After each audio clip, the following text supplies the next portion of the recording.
नमस्कार। जैसा कि आज आप देख रहे हैं, मेरे साथ एक बार फिर से हैं एन के सूद साहब, एक्स रॉ ऑफिसर। सर, स्वागत है आपका। नमस्कार जी पांडे जी, बहुत बहुत शुक्रिया आपका। दिल्ली में तो सर हंगामा हो गया है। दिल्ली प्रदेश कांग्रेस की ये यूनिट है, उसमें भयंकर विद्रोह हो गया है कन्हैया कुमार के खिलाफ।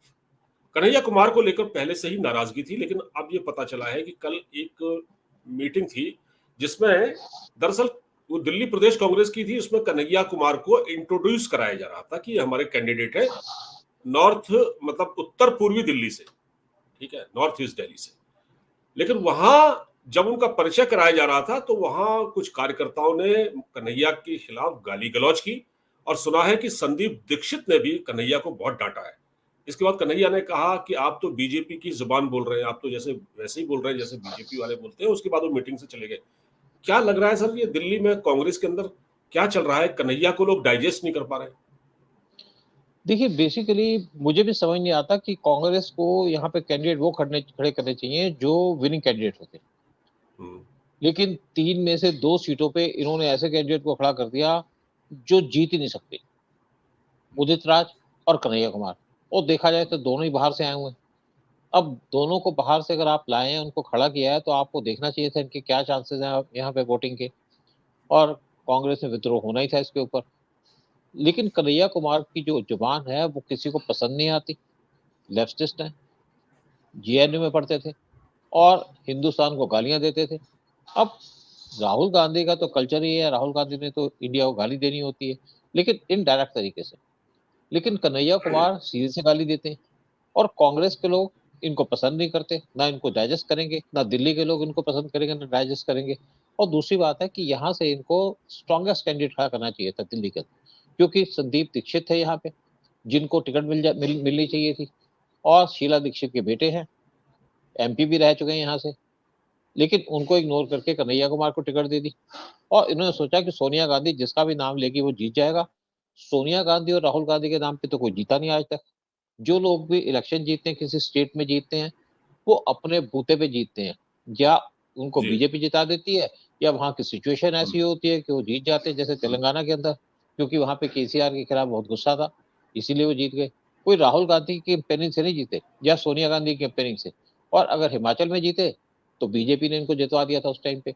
बीजेपी ने इसलिए जितवा दिया कि बीजेपी ने कुछ जो विनिंग कैंडिडेट थे, जो इंपॉर्टेंट कैंडिडेट थे, उनको टिकट नहीं दी और बीजेपी हार गई। ये बीजेपी ने जानबूझ के हराया था अपने आप को हिमाचल के अंदर, क्योंकि बीजेपी एक मिलिट्री स्टडी से चल रही थी कि आप छोटी छोटी बैटल हारिए और बड़ा वार आप जीत जाइए। मेन तो वही होता है कि आप बड़ा वार जीतें। और इसी तरीके से कर्नाटका के अंदर भी बीजेपी ने कुछ इंपॉर्टेंट कैंडिडेट्स को टिकट तक नहीं दी और वो बीजेपी छोड़ के चले गए और उन्होंने बीजेपी के खिलाफ कैंपेनिंग भी की। और अब कर्नाटका के अंदर बीजेपी ने दूसरी जो पार्टी है उससे जब समझौता कर लिया, और अब बीजेपी वहां भी जीतेगी, हिमाचल में भी जीतेगी। और दूसरी बात है कि कन्हैया कुमार को यहाँ खड़ा करके कांग्रेस से बहुत भारी गलती की। कांग्रेस क्या कहे, या तो सोनिया गांधी कह दीजिएगा या राहुल गांधी कह दीजिएगा।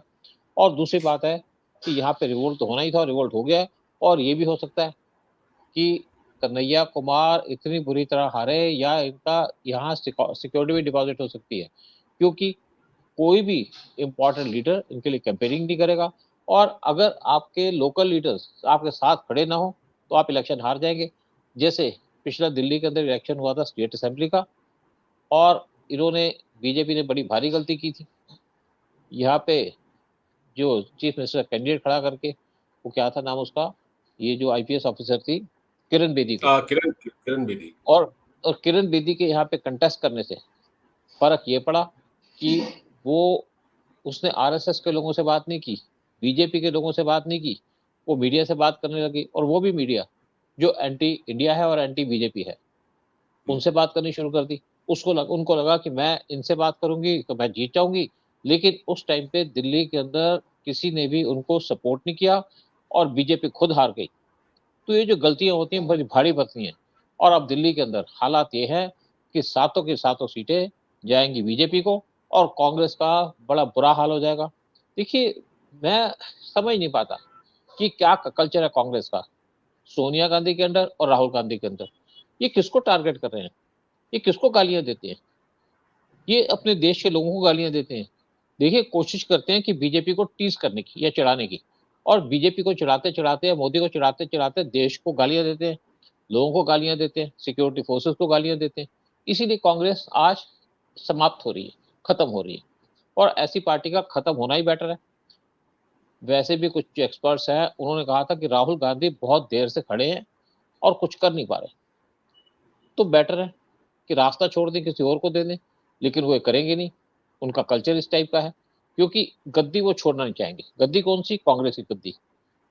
उससे चाहे पार्टी का नुकसान हो, चाहे इनके लोगों का नुकसान हो, चाहे राहुल गांधी का नुकसान हो। तभी तो राहुल गांधी अमेठी को छोड़ के वारनाड में चले गए, और वारनाड में किसकी सपोर्ट ले रहे हैं? सीपीएम की सपोर्ट ले रहे हैं, कम्युनिस्टों की सपोर्ट ले रहे हैं। और जो आदमी हिंदी बेल्ट को छोड़ करके साउथ में चला जाएगा, वो यहाँ का सीएम नहीं बन सकता, पीएम नहीं बन सकता। मोदी भी गुजरात को छोड़ के यूपी में आ गए, क्योंकि यहाँ पे 80 से ज्यादा सीटें हैं, और कांग्रेस बार बार गलती करती है लेकिन उसको सुधारती नहीं है। और कन्हैया कुमार के खिलाफ जो रिवोल्ट हुआ है कांग्रेस के अंदर, ये तो होना ही था। ये पब्लिक के सामने आ गया, अच्छी बात है, नहीं तो ये पीछे से होना था। और अब कन्हैया कुमार जैसे मीटिंग छोड़ के चले गए, तो उनको समझ में आ गया कि मैं यहाँ पे इलेक्शन जीत नहीं सकता, अब लड़ना तो उनको पड़ेगा, और ये लड़ेंगे हरी हारी हुई लड़ाई। और बीजेपी को बैठे बैठे दिल्ली की 7 सीटें मिल गई, कांग्रेस की गलती से, कांग्रेस के डिफिटिव एटीट्यूड से। बिल्कुल। ये कन्हैया कुमार को जिस तरह से कैंडिडेट बनाया गया है, ये कहा जा रहा है कि ये तो राहुल गांधी की पहली पसंद थी, क्योंकि राहुल गांधी को वो लोग पसंद है जो बीजेपी को गालियां देते हैं। हो सकता है सोनिया गांधी की भी पसंद हो ये। तो सर, नहीं, ये देखिए, मैं ये कहना चाहता हूं कि देखिए, कन्हैया कुमार तो कम्युनिस्ट है, वैचारिक तौर पर वो कम्युनिस्ट है। तो क्या पार्टी के अंदर इस वक्त कम्युनिस्ट बहुत हावी है? ये कांग्रेस को कम्युनिस्ट चला रहे हैं क्या? क्यों बनाया उसको देखिए, कैंडिडेट? ऐसा है, कांग्रेस को कोई नहीं चलाता। कांग्रेस को चला रहे राहुल गांधी और सोनिया गांधी। हाँ। और आप एक तरीके से सोचिए कि इनका वन पार्टी रूल है, वन दो आदमी पार्टी चला रहे हैं। पार्टी का चला रहे हैं, शोर शराबा पसंद करते हैं। पार्टी का कोई इनका मोटिव तो है नहीं कि पार्टी को जिताना है। ये तो इस चक्कर में लगे हैं कि हारना तो हमने है ही, तो मोदी को गालियां दें। मतलब आप जब पहले से इलेक्शन हार लिया कि आप हमने इलेक्शन लड़ना और आपने हारना है, तो किसी को भी टिकट दें, कोई फर्क नहीं पड़ता। इसी तरीके से इन्होंने पंजाब को लूज किया था। कैप्टन अमरिंदर सिंह पावरफुल आदमी थे और सीट पे बैठे थे सीएम, उनको हटाना था, क्योंकि मोदी को गालियां देते थे। और उनको हटाने के चक्कर में इन्होंने पंजाब को लूज कर लिया। और इसी तरीके से असम के अंदर हेमंत बिस्वा, वो राहुल गांधी से मिलने आए थे, और राहुल गांधी कुत्ते से खेल रहे थे। उनके पास टाइम नहीं था इनसे बात करने का। और देखिए, पीएम मोदी की होशियारी देखिए। पीएम मोदी ने विश्वा शर्मा को कैसे चुना होगा, और कैसे उनको वहां का चीफ मिनिस्टर बना दिया। क्योंकि आपको किसी आदमी को सिलेक्ट करने के लिए आपको तेज नजर चाहिए, जो पीएम मोदी के पास है। और इसीलिए पीएम मोदी ने जो अपने एडवाइजर चुने, चाहे एनएसए हो, चाहे आपके फाइनेंस मिनिस्टर हो, चाहे आपके फॉरेन मिनिस्टर हो, चाहे आपके बाकी मिनिस्टर्स हो, उन्होंने चुन चुन के लोगों को बिठाया कि जो अचीव करें, गोल दें। और जो लोगों ने परफॉर्म नहीं किया, उनको बीच में से निकाल दिया था पीएम मोदी ने। और ये अगली बार पीएम मोदी और ज्यादा अच्छी टीम लेके आएंगे, ताकि उनका पर्पस ये नहीं है कि बीजेपी जीते, उनका पर्पस ये है कि देश आगे बढ़े। और देश तभी आगे बढ़ेगा जब पीएम मोदी पावर पे रहेंगे, या पीएम मोदी को सीटें ज्यादा मिलेगी, 400 से ज्यादा मिलेगी। और इसी एजेंडे पे वो काम कर रहे हैं, देश को आगे बढ़ाने के लिए। पीएम मोदी ने कहा था कि मैं यहाँ पे अपने लिए नहीं खड़ा हुआ, मैं यहाँ पे काम कर रहा हूँ देश के लिए, मैं अपने लिए कोई काम नहीं कर रहा। और यही काम करते हैं आपके आदित्य योगी, योगी, वो भी ये काम करते हैं। तो देखिए, अगर आप पावर में रहना चाहते हैं, और चलो आप कुछ काम भी करना चाहते हैं, कुछ देश का काम कर लिया, कुछ अपनी जेब भर ली, तो उसके लिए आपको मेहनत करनी पड़ेगी। आपको प्रॉपर कैंडिडेट को खड़ा करना पड़ेगा, उनको सपोर्ट करना पड़ेगा। लेकिन आप इस कन्हैया कुमार जैसे के लोगों को खड़ा करेंगे, तो जीत तो पॉसिबल है नहीं, हार आपकी जेब में है। वही नहीं, वो कांग्रेस एक ने कर लिया इस टाइम पे। जी, मैं सर ये पूछना चाहता हूँ, कांग्रेस 60 साल 70 साल पुरानी पार्टी है, देश में इतने लंबे समय तक इन्होंने राज किया। राजीव गांधी भी रहे प्रधानमंत्री, इंदिरा गांधी भी रही, उसके बाद नरसिम्हा राव और फिर मनमोहन सिंह। इतनी पुरानी पार्टी, क्या कांग्रेस के पास कैंडिडेट का टोटा पड़ गया है? मतलब आप कन्हैया कुमार को उतारेंगे, मतलब ये है कि मैंने तो ये सुना इस बार चुनाव में कि कांग्रेस के कई उम्मीदवारों ने चुनाव लड़ने से मना कर दिया क्योंकि उनको लगा कि हम हार जाएंगे, हमारी जमानत देखिए जब्त हो जाएगी। देखिए आप राहुल गांधी की स्पीच सुनिए, क्या बातें करते हैं। जी। चलो आपको हम्म, बोलना नहीं आता मान लिया, आप आलू हाँ, से सोना उगाते हैं, फिर हाँ, आप कहते हैं कि स्टोव के ऊपर कोयला डाल दो। हाँ, मतलब आप ऐसी उल्टी सीधी बातें करते हैं, फिर आप जी। अपने आप को महान समझते हैं। लेकिन हम्म, बेसिकली अगर आप पार्टी नहीं चला सकते, देखिए ऐसा है कि कांग्रेस की बात नहीं है, यहाँ लीडरशिप की बात है। लीडरशिप हम्म, किसके पास, देखिए पहले जब टाइम था इंदिरा गांधी का, उससे पहले का टाइम था, तो एक कांग्रेस हम्म, वर्किंग कमेटी होती थी, उसकी हर एक साल मीटिंग हुआ करती थी, मीटिंग के अंदर डिसीजन लिए जाते थे और हम्म, गवर्नमेंट डिसीजन को इम्प्लीमेंट करती थी। इंदिरा गांधी के हम्म, टाइम भी होता था और इंदिरा गांधी से पहले भी होता था और उसके बाद भी कई साल तक चलता रहा। और जब हम्म, नरसिम्हा राव को पीएम बनाया और नरसिम्हा राव उस टाइम पे संन्यास लेने लगे थे पॉलिटिक्स से और फिर आंध्रा में वापस जा रहे थे, उन्होंने अपना सामान भी पैक कर लिया था। और लेकिन सामान पैक करने के साथ साथ उनके पास मैसेज आया कि आपको पीएम बनना है, तो हम्म, वो उन्होंने सामान खोला और जब वो पीएम की कुर्सी खत्म कर चुके, टेन्योर खत्म कर चुके, तो उनको किसी ने पूछा तक नहीं। और उसके बाद कांग्रेस के पास एक दूसरा कैंडिडेट था, प्रणब मुखर्जी, जिनको पीएम बनना था, क्योंकि सोनिया गांधी को प्रणब मुखर्जी पसंद नहीं थे।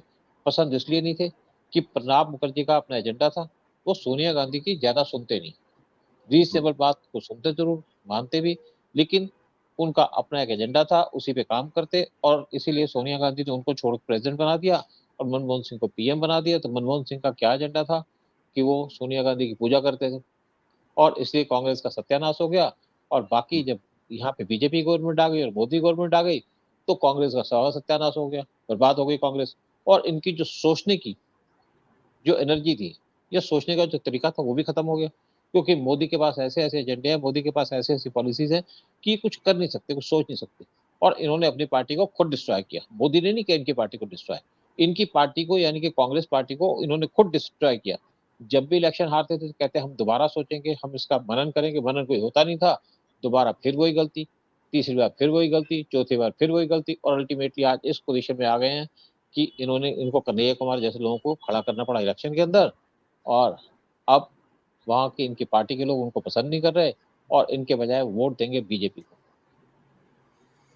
हाँ, कन्हैया कुमार और एक उदित राज के बारे में भी कोई बहुत अच्छा वो नहीं है पब्लिक का। उदित राज जिस प्रकार बोलते हैं, उदित राज मतलब सुनना पसंद नहीं करता कोई उनको, जिस प्रकार वो देखिए बोलते एक और मैं बताऊं ना बात, जो कैंडिडेट खड़ा हो ना, उसको हैं। सपोर्ट चाहिए अपने कैडर की। हम्म, और यहाँ पे ना तो उदित राज को कांग्रेस की सपोर्ट मिलेगी, कैडर की हम्म, सपोर्ट मिलेगी, और कन्हैया कुमार को तो बिल्कुल ही नहीं मिलेगी। तो इनका हारना तो लाजमी है। बीजेपी को हम्म, इन्होंने 2 सीटें तो खड़े खड़े दे दी, ठीक है, हम्म, चांदनी चौक के अंदर कुछ हद तक कंटेस्ट चलेगा क्योंकि हम्म, वो इनके पुराने लीडर हैं। लेकिन हाँ, ये सीटें अगर यहाँ पे इन्होंने संजय दीक्षित को खड़ा किया होता तो कुछ कंटेस्ट भी हो सकता था, हाँ। लेकिन इन्होंने खुद अपनी हार मान ली, कांग्रेस ने। संदीप दीक्षित, हाँ, संदीप जी। दीक्षित। बात यह है कि सर बीजेपी ने जिस प्रकार गलती की थी किरण बेदी को उतार के, और किरण बेदी के देखिए खिलाफ तो निगेटिव प्रचार मैं हुआ अंदर से। किरण बेदी को हमने तो ये सुना कि हरवाया गया उसको। मैं आपको बताता हूँ क्या। जब किरण बेदी को इन्होंने कैंडिडेट इलेक्ट किया, ये काम हम्म, किसका था, अरुण हम्म, जेटली का। और हम्म। अरुण जेटली अपना भी इलेक्शन हार गए थे, तो ये पंजाब से लड़ने चले गए थे, अमृतसर से। वो तो कभी जीते ही नहीं अगर सर, वो तो जमीन हाँ, कभी नहीं जीते वो। तो उनकी ये गलत जजमेंट थी, गलत जजमेंट उनकी कभी अच्छी नहीं थी, बड़े अच्छे प्रवक्ता थे अदरवाइज। तो हम्म, उन्होंने किरण बेदी को चूज किया और सोचा कि जो केजरीवाल के अंदर का साथी है खड़ा होगा तो एक भला होगा। सबसे हम्म, पहले जो दिल्ली के वकील थे उन्होंने उसको अपोज किया, क्योंकि जब जी, वो दिल्ली पुलिस में थी उन्होंने वकीलों के ऊपर लाठियां चलाई थी। और फिर हाँ, मैं उससे मिलने गया था, एक मेरा हाँ, टीम थी हमारी, हम मिलने गए, हाँ, तो देखा हाँ, वहां से ऐसे ऐसे जर्नलिस्ट बाहर आ रहे हैं, बरखा दत्त बाहर आ रही है। बरखा हाँ, दत्त हाँ, क्या इनकी सगी हो सकती थी। और फिर कुछ और जर्नलिस्ट जा रहे हैं और आ रहे हैं, उनसे बात कर रही थी, और जो इनके कैडर के लोग थे उनके साथ मिलने का टाइम ही नहीं था। और उस टाइम पे मुझे आज भी याद है कि जो मनोज तिवारी हैं उनको उन्होंने फोन किया कि आप मेरे से हम्म, मिलने आओ। मनोज हम्म, तिवारी ने मना कर दिया कि मैं तुम्हारे से क्यों मिलने आऊँ, तुम आओ मेरे हम्म, पास, तुम तो हम्म, भी कोई भी नहीं हो, मैं तो यहाँ पे एमपी हूँ। तो हम्म, इनकी जो हाई हैंडेडनेस थी, बाद हम्म, में जब बीजेपी ने प्रेशर डाला तो मनोज तिवारी मिलने चले गए थे। लेकिन जो हाई हैंडेडनेस थी किरण बेदी की, उसकी हम्म, वजह से उनको उनका जो कैडर है या बीजेपी का कैडर है उसने वहां पे कंटेस्ट ही नहीं किया, उनको सपोर्ट ही नहीं किया, और इसलिए वो भी हार गई और बीजेपी हार गई। तो एक फर्क पड़ता है जब आप गलत कैंडिडेट को खड़ा कर देते हैं, और अगर आपने अच्छा कैंडिडेट खड़ा किया होता जो अपने साथ लोगों को लेके चलता, तो इलेक्शन जीत भी सकते थे, जीतते नहीं तो कम से कम उस टाइम पे आम आदमी पार्टी को कंटेस्ट दे सकते थे। बिल्कुल ठीक कहा आपने, और कन्हैया कुमार का डिसीजन बिल्कुल गलत है। और मतलब इसको खड़ा करने का जिस प्रकार का हंगामा हुआ, बस हाथापाई भी होते होते बच गई, गाली गलौज हुई और कन्हैया कुमार को वहां से भागना पड़ा। अब कांग्रेस को ये सोचना होगा कि वो आने वाले दिनों में क्या ऐसे ही कैंडिडेट्स को चुनाव लड़ाएगी। सर बहुत बहुत धन्यवाद हमसे जुड़ने के लिए। नमस्कार। शुक्रिया बहुत बहुत, नमस्कार।